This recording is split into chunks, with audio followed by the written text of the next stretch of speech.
Hello everybody, and welcome back to OMB Reviews. I am the critic who is a cynic. Hope you're doing well, and today we'll be talking a little bit more about Denis Villeneuve's new film, Dune, and how it compares to some of his other films. As you all know, if you've been following my channel for a while, I am a big fan of Denis Villeneuve. I have loved pretty much every single film that he has come out with a couple of exceptions there, mostly just because of the off-bit nature of some of the storytelling narratives of some of the films that he has made, but he's also made some of my favorite films of the last several years. So let's go ahead and compare some of the box office numbers to get an idea of how well or how not well Dune will likely do domestically in comparison to some other historical standards, some other historical bits of information, especially when it comes to films by him specifically. Before going any further, though, please make sure you smash that like button, light up that fire button if you're watching over on Odyssey, and also make sure you're subscribed to the channel with that bell notification turned on. That way you know every time a new video or live stream goes live on the channel. So the big story, of course, this weekend is that everyone is talking about how Dune is doing incredibly well at the box office, and it's really not that true in comparison to other films that have come out this past year. And even when you compare it to other films that are similar to the work of Denis Villeneuve,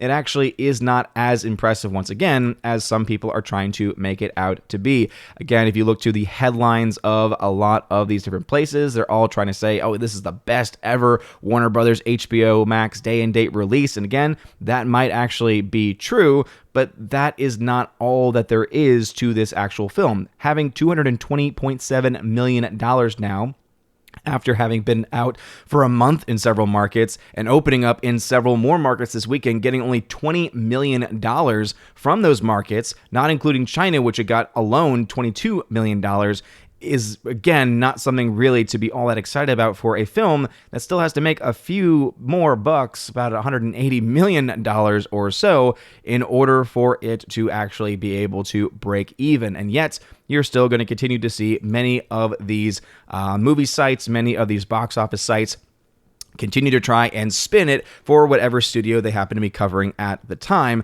But let's actually look at some historical data to have a better understanding of where this film actually stands and what is likely going to be the film's final total domestically by the end of its run. So the two films that I think are the most worthy of looking at specifically, especially when you look at the opening weekend numbers, would be Blade Runner 2049 and Arrival. So these were the 2016 and 2017 films made by Denis Villeneuve.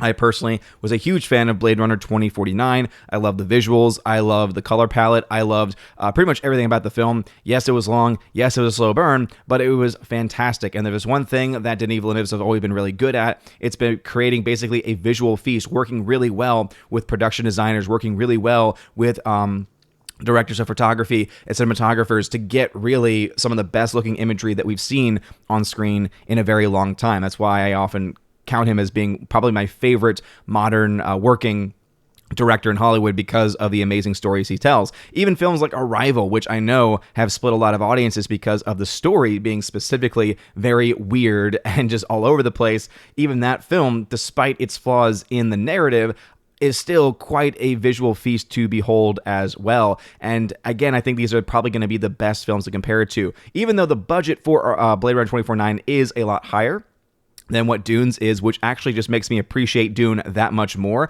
because both of these films look fantastic, and the fact that he was able to use the money that he was given to create something that looks as good as something like Blade Runner 2049, and in some cases, especially with creatures like the sandworm, for instance, even better, because of just the amount of skill needed to kind of craft that kind of a creature to make it look as realistic as possible, is again worthy of commendation, no question about it. But then I also look and compare this to films like Arrival, which crazily enough only costs $49.7 million. And when you look to the effects of that movie, you're kind of like, wait a minute, he was able to do with like $50 million with $100+ million less than what he did in Dune and Blade Runner.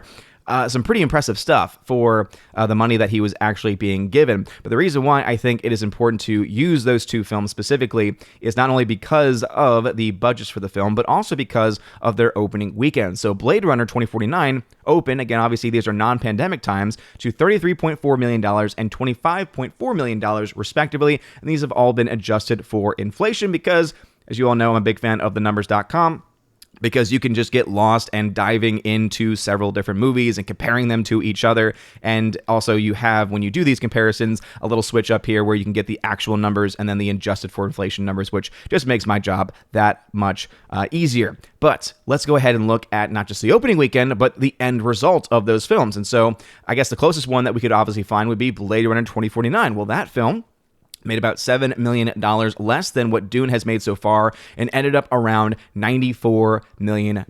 And so if we were to look at these numbers and not do a whole lot of, additional mathematics on this, we would then assume, okay, let's just say, all right, it did $7 million more, and let's assume it does similar numbers day to day, week to week, which, as I've mentioned previously, is not as likely to happen because of HBO Max specifically biting into those numbers and causing some massive drop-offs on the day-and-day release and on the weekend-to-weekend releases.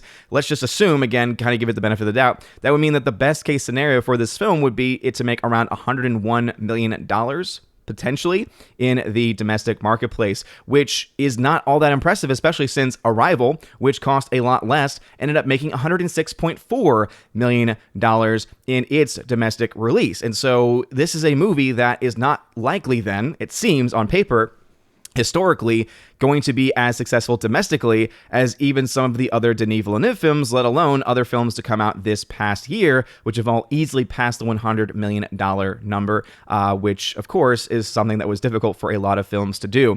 And when you actually start to look at the day-and-day numbers, you can see why this is kind of the mindset that I have going forward. And again, this is coming from someone that is actually a pretty big fan of this film, despite the fact that I am frustrated that they were leaving out so many narrative details in this movie that was already so long.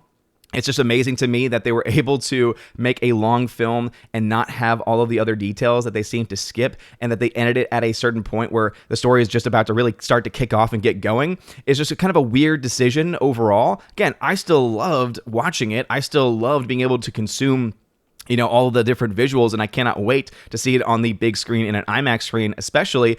But at the end of the day, I'm also a realistic person as well, and I can see why this film is not really connecting with the everyday normie audience, who, whether we like it or not, does make up a huge portion of box office successes, and really whether a film is financially successful. Now, as I said previously, having a lot of money does not make a film good. We already have plenty of examples of this. You have, for instance, the Johnny Depp films with Alice in Wonderland, right? Where the first one made over $1 billion. Does that make the film good? No.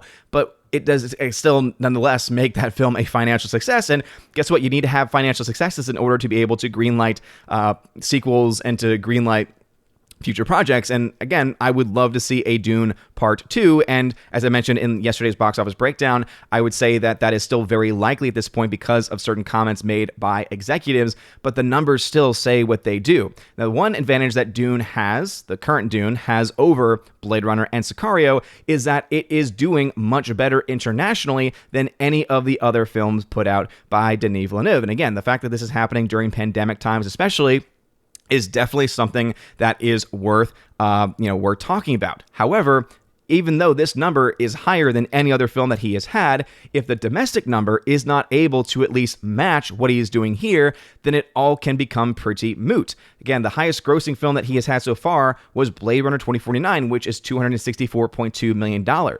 So even if this film were to get to the $100 million or so number and was able to easily, and I think it will, get over $200 million internationally, you're still looking at a film that has to make over $412 million or so to break even. And so it's not a matter of how this compares necessarily to the other films that he has made to gauge its success, but I do think that comparing its day and date, specifically domestically, gives us a little bit of a glimpse into the future, because the international number is not the number that I think is going to determine whether or not this film is going to be a success or not. It's going to be that domestic. Because remember, the studios get a much larger percentage from domestic totals than they do from international totals, especially when we're talking about countries like China, where they only get 25% of those numbers. It's very important for us to always keep those things in mind. Looking at the actual day and date numbers, you can see that even for a film like Dune, it actually lost to a film like Blade Runner 2049, which had actually a better Sunday number in comparison, first Sunday to first Sunday. Even though, of course, the Dune film is obviously $7 million or so higher than what 2049 did, we can go ahead and look to the fact that by the end of its second weekend, it was around $62 million. So if we then get to ourselves a 50% plus drop for Dune coming next weekend, which is very likely, as films with those types of budgets tend to have 50% or higher drops, and it makes, again, a decent amount of money during the actual week as well, we could see how the film could actually end up being relatively close to what 2049 did. The biggest reason as I think we're going to see similar numbers here, and why I predict that 2049 could actually end up beating it out in the domestic box office, is because Blade Runner 2049 was not dealing with the HBO Max numbers, was not dealing with people watching on HBO Max rather than actually going into theaters. Not to mention, it did not have to deal with different theaters being closed and being at capacity and all of these other things. Now, there is a huge fan base out there, I would say, a very passionate would be a more accurate term there, a very passionate fan base for this Dune film, and they very well could end up being kind of the difference maker for this film being a financial success or not. I saw someone in the comments saying, wait, it's not doing well at the box office? Well, I'm going to go ahead and bring my family to go see it. And hey, go right ahead and do so if that is indeed what you want to do, because that's kind of what this film needs. It's not really connecting with the normie audiences, just like a lot of the other Denis Villeneuve films have not done. You know, and in this situation, it's not a film like Sicario, which was able to actually find success later on down the road, especially in its domestic release, or its physical media release, where all of a sudden people are like, oh, this film's actually really, really good. But even that is still something that only connected with a certain number of people. But what I suspect is that by the second weekend, the number between this and 2049 are going to be pretty similar. Again, I think that it's, probably going to do better than what Arrival had done, obviously, because the film making $40 million, it's not going to just make $6 million by the end of its second weekend. It's going to be closer to this number here, but I think this is going to be the comparison to look to, is how close does this match to 2049, which, remember, ended up being out for about 10 weeks and made $93.3 million domestically by the end of its run. Whereas Arrival, in the same amount of time, was actually able to slowly get more money because, it was able to really inspire enough people to say, no, I didn't want to see it opening weekend, but hey, I'm hearing some interesting things about it. I'm going to go check that out. And it ended up actually even doing better than 2049, despite having a much slower start in the very beginning. So just because a film made more or made less than another film, when you compare like-for-like markets and like-for-like days and weeks, you start to realize that, again, the legs of a film are what's really going to be a big factor. So the big number I'll be focusing on, just like I always do, is going to be the second week drop-off for this film in the domestic market. As I mentioned previously in my box office breakdown, it's going to be very hard, if not impossible, to really predict what this film's actually going to make, since the second weekend numbers are not going to be international second week. It's going to be, again, broken up since it's already been out for a month plus in certain markets. But here's the issue. It's already made the vast majority of its money that it's going to make internationally. And I know this because, as I said, it was like $150 million internationally before this weekend came into being.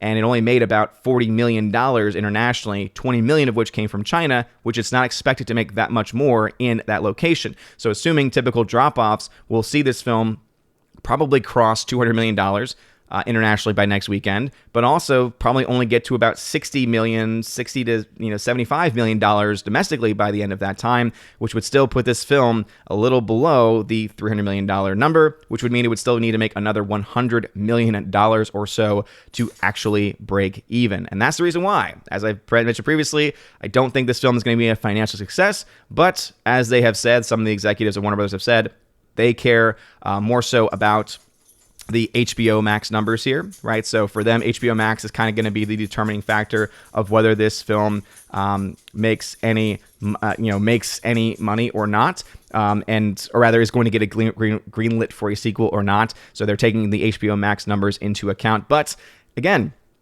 it'll be interesting to see nonetheless. But what are your thoughts about this? Is it interesting to you that Blade Runner 2049 and Dune are actually kind of similar in how they are doing? Obviously, Dune doing a lot better internationally than even a Blade Runner 2049 has done. But I think that domestic number is going to be the one to really watch, that kind of matchup there. And even the end result for Arrival, even though it started off a lot slower, its legs were able to carry it to be over $106 million. I would say that that's probably the range we're looking at for a film like Dune unless we're able to see very strong holds. If it only drops 40% from week 1 to week 2 and then continues to drop around 30-40% in the following weeks after, it could then theoretically have enough legs to pass up even films like Arrival.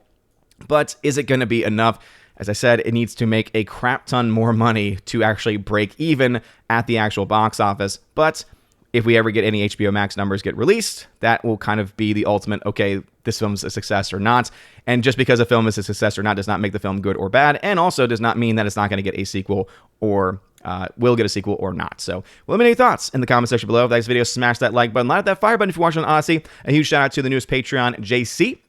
Again, thank you very much for becoming my new patron over there. And also a huge shout out to Kara Tharp and also Biffer the Hobbit over on locals.com. You guys are all amazing and beautiful people. Hope you all have a wonderful rest of your day. And as always, God bless.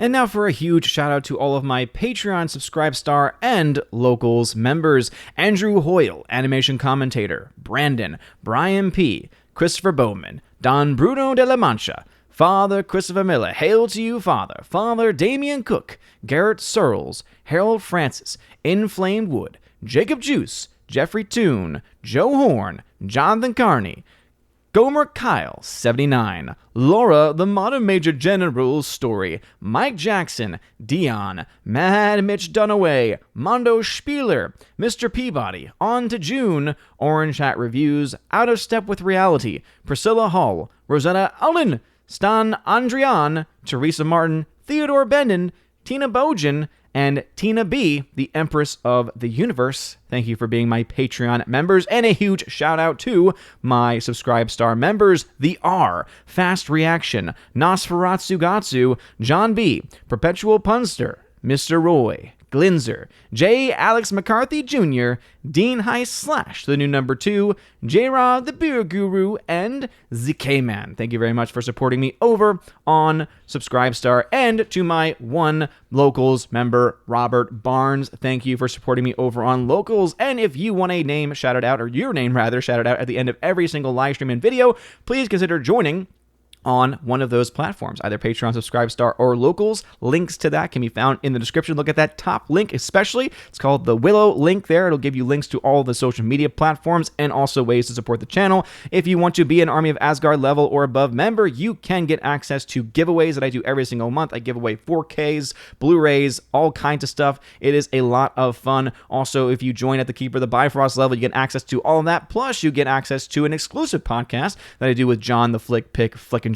We have a lot of fun. We do that once or twice a month. And if you join at the Chosen of Valhalla level, you get all of that. Plus, in your first month, you get a t-shirt of your choice and send anywhere in the world. And also, you get to be featured on the channel once a month on the Chosen of Valhalla live stream where we get to hang out and have a good time. So anyway, if any of that sounds good, check out that link in the top of the video as I mentioned. You guys are amazing and beautiful people. I hope you have a wonderful rest of your day. And as always, God bless.